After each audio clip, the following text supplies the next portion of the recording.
ভারত পাকিস্তান যে যুদ্ধ লাগলো এটা তো দেখতে আসস।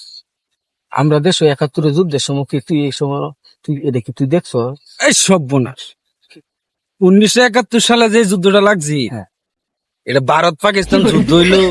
1971 সালে যে যুদ্ধ করছি, লেঙ্গিটা মারছি যে সময় পালনের মতো বডিটা আছে, পালনের মতো বডিটা আছে। যে সময় মিলিটারি দৌড়াইছি, এ সময় এক খালি ছায়া খালি দেখছে, দেখে দৌড় মারছে। দৌড়টা যখন মারছে জানে হ্যাঁ যে দেখে দূর মারছে। হ্যাঁ। এই সর্বনাশ, কি মানে কি বডিটা আছে? এই সর্বনাশ, এই পালনের বডিটার মধ্যে যে গুলিটা যে ফুটতো না এটা জানে। তারপরও আরেক মিলিটারি সাইডটা গুলি করছে, মিলিটারি না করছেন যে এই লোকটা গুলি করিস না, গুলি করলে ফুটতো না।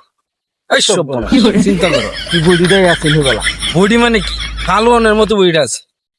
পরে যখন চারটা গুলি করছে, গুলি জিততে গিয়ে আমার শরীরেতে ছুটতে ছিটতে গিয়ে হেরা শরীরে পড়ছে। এই সর্বনাশ, তখন তো এরা ভাবতাছে এটা কি মানুষ নাকি রে, এটা গুলি ফিরানি ট্রেন ইন্ডিয়া।